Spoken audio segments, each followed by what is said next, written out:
बहुत ही पुराना एक एज ओल्ड कंसर्न है सोशियोलॉजी ऑप्शनल लेने से पहले कि एनसीईआरटीज पढ़ें कि ना पढ़ें, है ना। 3-4 एनसीईआरटीज होती हैं, पढ़ें कि ना पढ़ें। मैं आपको ना इस वीडियो के थ्रू एक एक जो डिटेल्ड जो छोटी छोटी बातें हैं वो बताने वाला हूँ कि एनसीईआरटीज हमें सोशियोलॉजी के लिए पढ़नी है या नहीं पढ़नी है। देखो, पहली बात तो ये कि ना कि अगर कोई एनसीईआरटी की कोई बुक किसी सब्जेक्ट की लिखी हुई है, यूपीएससी में वो सब्जेक्ट एग्जिस्ट करता है, पढ़नी तो है ना। ये एक ग्रैंड एक रूल रख लो। लेकिन अब उससे पेपर आएगा कि नहीं आएगा, कितना सॉल्व होगा, क्या लेवल है एग्जाम का, है ना, तो ये बात सेकेंडरी हो जाएगी।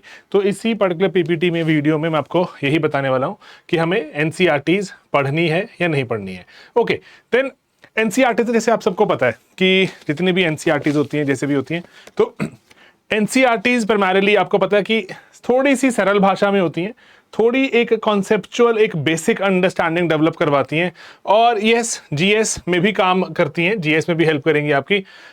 मोस्ट इंपॉर्टेंटली हमें पता है कि 11वीं और 12वीं दोनों में दो दो एनसीईआरटीज हैं। 11वीं की 2 एनसीईआरटी हैं, 12वीं की 2 एनसीईआरटी हैं। न्यू और ओल्ड कॉन्सेप्चुअल क्लैरिटी में देखें अगर तो थोड़ी सी नई वाली और सिंपलिस्टिक है, ओल्ड वाली में थोड़ा, जैसा है आप जीएस में भी देखते हैं, जो ओल्ड एनसीईआरटी हैं वो थियोरीज से थोड़ी ज़्यादा भरी हुई हैं, ज़्यादा थेरेटिकल है ना। तो जो नई वाली हैं वो थोड़ी सिंपल है। तो अकॉर्डिंगली चॉइस इज योर्स, कोई बहुत ज़्यादा फर्क नहीं है ना, चॉइस इज योर्स। तो दोनों ही बेसिक लेवल पे ऑपरेट करती हैं, और इसीलिए बेसिक लेवल पर ही जाके देखें तो बहुत से यस टॉपर्स एनसीईआरटी से शुरुआत करते हैं। इवन इनफैक्ट जो एनसीईआरटीज बहुत जल्दी आपको पूरे सिलेबस के बारे में बता देती हैं, और इसीलिए ना टॉपर्स भी यूज करते हैं। ब्रिज भी है एक तरह से जीएस और ऑप्शनल। जीएस में हमें जो सोसाइटी वाला टॉपिक दिखता भी है उसमें, और कुछ बेसिक्स ना हमें वोकैबुलरी के बारे में बता देता है कि ना बेसिक हमारी वोकैबुलरी, सोशो की वोकैबुलरी है क्या, ये एनसीईआरटी बता देती है।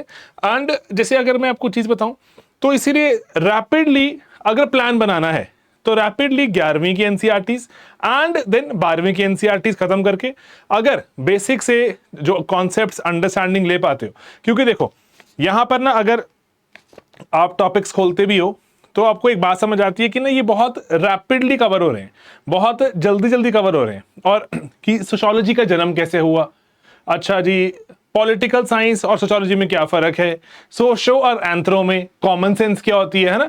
तो ये बेसिक बेसिक चीजें हैं, एनसीईआरटी में बहुत जल्दी जल्दी जल्दी जल्दी निकल जाती हैं, लेकिन हमें उससे फार ग्रेटर डिटेल में यूपीएससी सवाल पूछते हैं। इसीलिए फाउंडेशन अच्छी हो जाएगी, लेकिन लेवल तो यहां पर करना पड़ेगा। तो ये छोटे नोट्स बना लो और सिलेबस से रिलेट कर दो। मैं आपको करके भी दिखा दूंगा इसमें कि सिलेबस से कैसे वही ओल्ड और न्यू में जो आपको मिल जाए, ओल्ड मिल जाए ओल्ड पर डालो। सोशियोलॉजी एक रिलेटिवली स्टैटिक एक पेपर है, तो बहुत जल्दी जल्दी थियरी चेंज तो नहीं हुई है ना। तो इसीलिए हम भी इसी का ही फायदा भी उठाएंगे कि जो पर्टिकुलरली जो कॉन्सेप्ट्स हैं स्टैटिक हैं, स्टैटिक होने के कारण हम उनको अगर एक बार ग्रिप बना लें, उन पे उनके नोट्स बना लें एंड चीजों को दिमाग में इंटरनलाइज कर लें एंड रट लें, तो हमारे नंबर पक्का आते हैं। सोशियोलॉजी में नंबर पक्का आते हैं, यही हम कोशिश भी करते हैं अपने कोर्सेज के थ्रू भी, सब जगह पर। ओके, तो अब ना यहां पर जो नोट्स कैसे बनाएं, देखो डेफिनेशन ढूंढो, डेफिनेशन के बाद कॉन्सेप्ट्स है ना, बहुत से आपको दिखेंगे डेफिनेशन। अंत में ग्लॉसरी भी होती है हर चैप्टर के अंत में, उसमें भी दिखेंगे डेफिनेशन। देन कुछ केस स्टडी, कोई एग्जाम्पल दिखता है, यस बहुत से आपको छोटे छोटे छोटे मिल जाते हैं।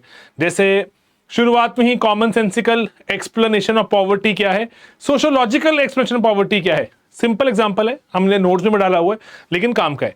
थिंकर्स के पर्सपेक्टिव देखो, टॉपिक वाइज अगर नोट्स निकाल सकते हो, मल्टीपल रिवीजन में हेल्प करेगा। देखो 11वीं की जो एनसीईआरटी है, अगर जैसे हम देखें, टॉपिक यहां पर रख देता हूं मैं इसको, तो जो 11वीं की एनसीईआरटी है ना, उसमें सोशियोलॉजी एंड सोसाइटी।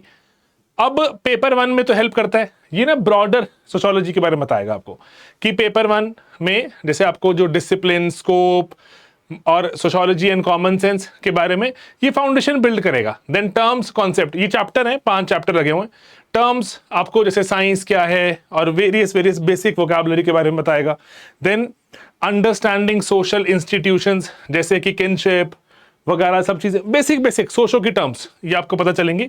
ये भी आपको पेपर में कुछ ना कुछ तो यूज होगा। देखो एनसीईआरटी में जो भी टॉपिक्स लगे हुए हैं, 5 चैप्टर 11वीं की पार्ट 1 में है, देन 5 हमें 11वीं के पार्ट 2 में मिलते हैं। और ये सभी के सभी, चाहे रिसर्च मेथड हो, चाहे कल्चर हो, ये आपको यूपीएससी में काम आएंगे, है ना। तो इसीलिए देन 5 चैप्टर पार्ट 2 में स्ट्रैटिफिकेशन कि क्या चेंज है रूरल और अर्बन इंडिया में। एनवायरमेंट, ये सवाल बार बार यूपीएससी पूछता है, सस्टेनेबल डेवलपमेंट वगैरह के बारे में जानेगा, पूछेगा। एंड क्योंकि ना ये रिसर्च हो रही है कि समाज का किस तरह से प्रभाव है एनवायरमेंट एंड एनवायरमेंट का समाज पर, देन वेस्टर्न सोशियोलॉजिस्ट को इंट्रोड्यूस करेगा। कार्ल मार्क्स कौन है, वेबर, डरखाइम, है ना, थिंकर्स आएंगे जो हमें, जो यूपीएससी में पढ़ने। देन भारतीय सोशियोलॉजिस्ट आएंगे, घुरे से शुरुआत होती है, डीपी मुखर्जी आते हैं, श्रीनिवास आते हैं, है ना, ये आपको दिखता चला जाएगा। सभी हमारे जो सिलेबस में काम आते ही आते हैं। यस, हमारे यूपीएससी के सिलेबस के हिसाब से ये एनसीईआरटी नहीं लिखी गई है कि पहले चैप्टर 1 बताऊं, 2 बताऊं, 3, लेकिन जो भी चैप्टर्स यहां पर हैं, चाहे बेसिक लेवल पर है, हमारे पूरे के पूरे यूपीएससी सिलेबस में कहीं ना कहीं तो यूज हो रहा है, तो इसलिए पढ़ने में कोई बुराई नहीं होती। देन 12वीं में हमारे पास चैप्टर्स है भारतीय सोसाइटी के इंट्रोडक्शन, देन डेमोग्राफिक हमारे यहाँ पर स्ट्रक्चर है, अगेन जो ग्रोथ, हमारे देश की sex ratio, fertility, migration, population dynamics chapter है C6 में, जो पेपर 2 है हमारा ABC 3 पार्ट्स में डिवाइडेड है। C के अंदर 7 टॉपिक्स हैं, 7 में से जो C6 टॉपिक है पॉपुलेशन पर है। तो मैं आपको सिर्फ एग्जांपल लेके बता रहा हूँ। Social institutions, continuity and change, किस तरह से देश बदला भी लेकिन कुछ कुछ चीजें सेम भी रही, है ना। Markets, patterns of social inequality, exclusion, important topic हो जाता है। कल्चरल डाइवर्सिटी का चैलेंज, ये यूपीएससी ने सवाल पूछ लिया है ऑलरेडी, ओके, लेकिन हमें थोड़ा और एडवांस लेवल पे देखना है। देन चेंज, हमारे कॉन्स्टिट्यूशन कैसे बदलाव लेकर आता है, और रूरल सोसाइटी में बदलाव, इंडस्ट्रियल सोसाइटी, भारत में इंडस्ट्री जहां पर है, टाउनशिप्स हैं, वहां पर अर्बनाइजेशन कैसे हो रहा है, ये डायरेक्ट ओवरलैप है हमारे सिलेबस का, टॉपिक लिखा हुआ है। मास मीडिया किस तरह से चेंज कर रहा है, सोशल मूवमेंट्स। तो चाहे आपकी एनसीईआरटी 11वीं की हो, चाहे एनसीईआरटी 12वीं की हो, जो मर्जी हो, है ना, बस आपको ये चीजें हमेशा ध्यान में रखनी है कि ये थोड़ा सा एक शुरुआती लेवल है, फाउंडेशनल लेवल है, इससे हमें काफी आगे जाना होता है। और सिर्फ यही करके हम बोले कि हमारी सोशियोलॉजी कंप्लीट होगी, no, that is not correct. तो जो आपका एक स्टैंडर्ड अगर डाउट है एनसीईआरटी करनी है कि नहीं करनी, यस, कर लोगे तो फायदे में रहोगे, लेकिन सिर्फ एनसीईआरटी करनी है, no no no no no, उससे तो बहुत आगे जाना पड़ता है, हमें काफी ज्यादा हमें चीजें पढ़नी पड़ती हैं। एंड यूपीएससी के सिलेबस में जो इतनी सारी चीजें हैं वो सब तो इसमें है ही नहीं। तो आंसर क्या निकलता है, जो इसमें है वो तो यूपीएससी में है, लेकिन और भी बहुत कुछ जानने के लिए रहता है, ठीक है। तो इसलिए फाउंडेशनल है, जीएस के लेवल पर भी कुछ कुछ बातें समझ आएंगी आपको, इसीलिए पढ़ने में कोई बुराई नहीं है, लेकिन सिर्फ ये पढ़ने में नुकसान हो सकता है, हमें इससे तो बहुत ही ज्यादा पढ़ना है, ठीक है दोस्तों। तो इसको थोड़ा दिमाग में रखना, एंड कोई और इससे जुड़ा हुआ सवाल है तो जरूर पूछना। बाकी सोशियोलॉजी को लेकर तो हम बहुत सारा कंटेंट हमारे पास ऑलरेडी अवेलेबल है, हमारे यूट्यूब पर सेपरेट एक चैनल बना दिया है स्लीपी सोशियोलॉजी, वहां पर टेलीग्राम चैनल है, हमारे पेड मॉड्यूल्स हैं, टेस्ट सीरीज वगैरह सब कुछ एग्जिस्ट करता है।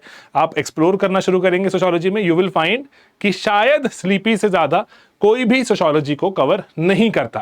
तो अगर आपके कोई और डाउट्स हैं तो प्लीज जरूर बताइएगा, will be there to answer all your queries. All right दोस्तों, take care and have a good day, bye bye.